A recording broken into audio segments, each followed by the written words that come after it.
This encounter was shared to us by a brother called Alex. In his NDE, he found himself in a dark and terrifying place, surrounded by demons and tortured souls. But then something miraculous happens, and he's taken on a journey through different dimensions of hell, each one more terrifying than the last. Just when he thinks all hope is lost, he's rescued by an angel and taken to heaven, where he experiences a blissful and peaceful existence beyond his wildest dreams. But that's not all. He's given a powerful message to share with the world, a message that could change the way you live your life forever. So get ready to embark on an unforgettable journey through the afterlife and discover the incredible message that our protagonist has to share. This is a story you won't want to miss. Hello, my name is Alex, and I want to share with you an experience that changed my life forever. It happened a few years ago, but it still feels like it happened just yesterday. It's an experience that I will never forget, and one that I believe has given me a unique perspective on life and death. Before my near-death experience, I was just an average guy. I worked a 9-to-5 job, spent time with my friends and family, and enjoyed the simple pleasures in life. I was never particularly spiritual or religious, and I never gave much thought to what happens after we die. But all of that changed one day when I was involved in a serious car accident.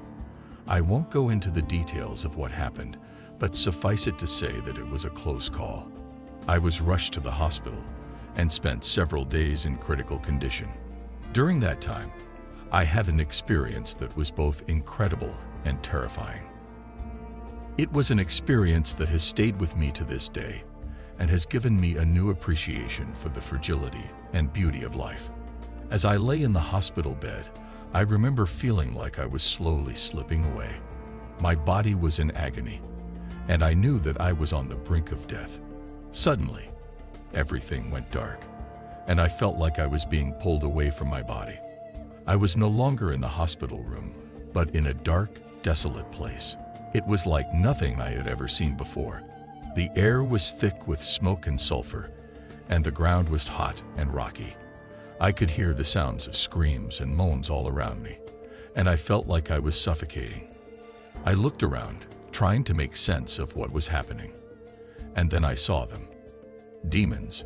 They were all around me with their twisted faces and black, leathery wings. They were taunting me, calling out my name and telling me that I was going to be stuck there forever.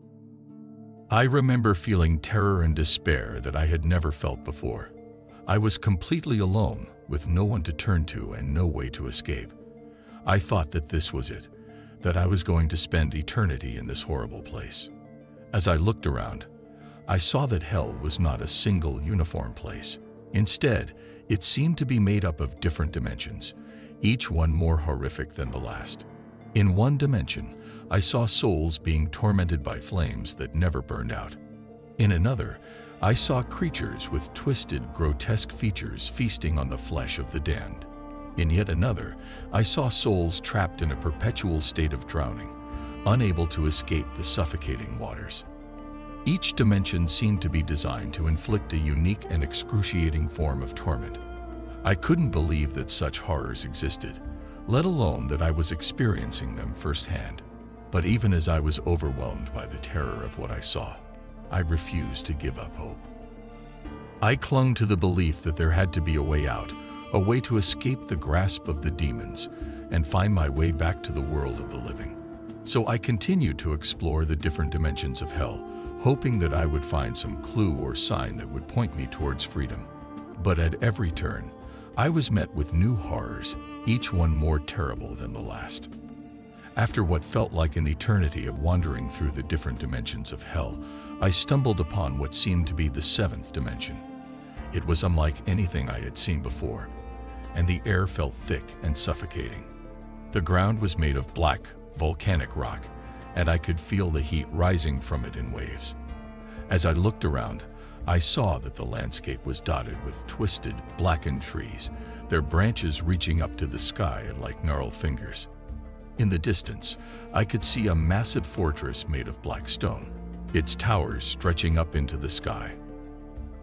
As I approached, I saw that the gates were guarded by an army of demons, their eyes glowing with an otherworldly light. For a moment, I hesitated, unsure if I should continue. But something inside me urged me forward, and I pressed on towards the fortress. As I approached the gates, the demons barred my way. They snarled and bared their razor-sharp teeth, their claws glinting in the dim light. But even as they threatened me, I could sense hope. For the first time since my arrival in hell, I felt that. I drew upon every ounce of courage I had left and stepped forward, pushing past the demons and into the fortress. As I moved deeper into the seventh dimension, I could feel the weight of the darkness pressing down on me, threatening to crush me into nothingness. As I continued my journey through the dark corners of hell, I eventually stumbled upon a room unlike any other I had seen before. It was a vast chamber, with towering walls of obsidian that seemed to stretch up into infinity. At the center of the room, there was a pedestal, upon which rested a massive book, bound in crimson leather and embossed with gold leaf. Without hesitation, I approached the book and began to read. What I saw within its pages filled me with a sense of horror and revulsion. For within its pages were recorded all of my past sins, from the smallest transgressions to the greatest atrocities. Each one was meticulously detailed, every nuance of my depravity laid bare for all to see. As I read on, I felt a growing sense of despair, for I knew that there was no escaping the weight of my past sins. They had followed me to hell and would continue to haunt me for all eternity. But then, as I reached the end of the book, I saw something that filled me with a glimmer of hope. There, in the final pages, were recorded my efforts to make amends for my past transgressions. As I finished reading the book, I felt a sudden chill run down my spine. For in that moment, an angel appeared before me, radiant with a light that seemed to shine brighter than the sun. Instantly, the massive book on the pedestal rolled over, revealing its true purpose. It was not just a record of my sins, but a testament to the choices I had made in life and the potential for growth and redemption that still lay within me.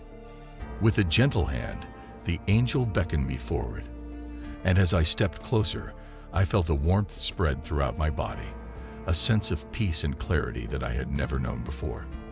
For the first time since my arrival in hell, I understood why I had been brought there.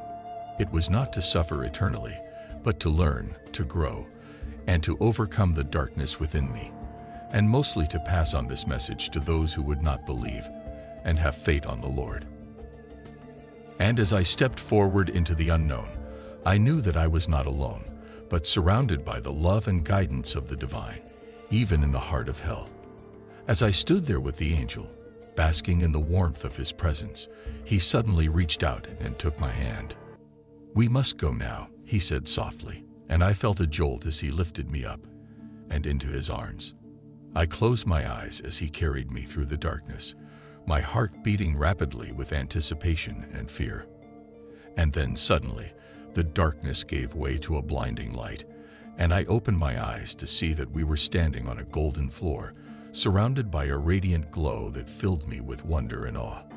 I looked up to see the angel smiling down at me, his eyes sparkling with joy. "We have arrived," he said, and I felt a surge of gratitude wash over me as I realized that I was in heaven.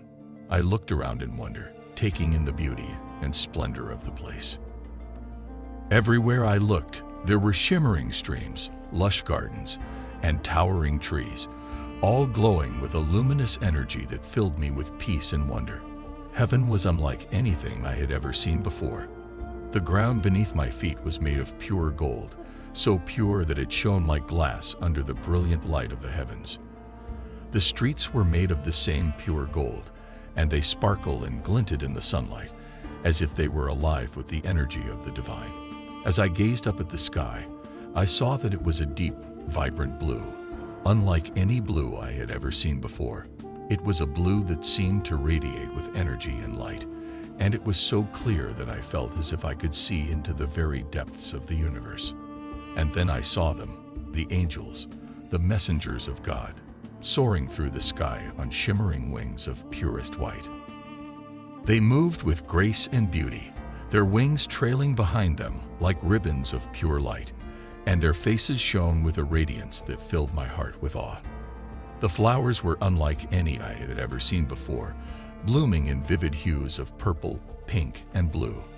They were so fragrant that I could smell them from a distance, and their beauty was so great that I felt as if I were gazing upon the very essence of life itself. But it wasn't just the beauty of the place that filled me with awe. It was the sense of peace and joy that permeated everything around me. It was as if every blade of grass, every petal on every flower, and every ripple in the stream was alive with the very presence of God. And as I stood there, basking in the light of heaven, I knew that I was home. For in this place of infinite love and beauty, I had found my way to the divine, and I knew that I would never be the same again. As I stood there in awe of the beauty that surrounded me, the angel who had led me to heaven turned to me and spoke. "You have been given a gift, a glimpse into the glory of God's kingdom," the angel said.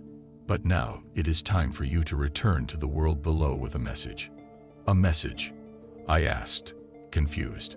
"Yes," the angel replied. "You must tell others of the beauty and wonder you have seen, and of the infinite love and mercy of God. You must spread the word of His glory and His grace, so that others may be touched by His light and find their way home to His kingdom, and also the horror of hell and wickedness of Satan and his agent." With those words, the angel reached out and touched my forehead, and I felt a surge of energy course through my body. Suddenly, I was back in my body, lying in my hospital bed. As I opened my eyes, I realized that everything had changed. My fear and despair were gone, replaced by peace and joy that filled my heart.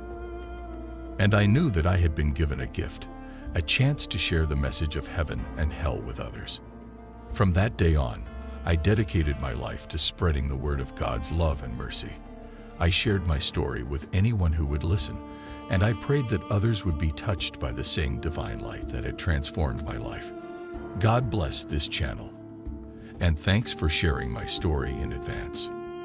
Thanks for watching this video. Now listen. From the encounter in hell, the message is that our actions have consequences, and it is important to be mindful of the choices we make in life. The consequences of our actions can be far-reaching, affecting not just ourselves but others around us. It is important to strive to live a life that is in line with our values and beliefs, and to make choices that bring us closer to our higher purpose.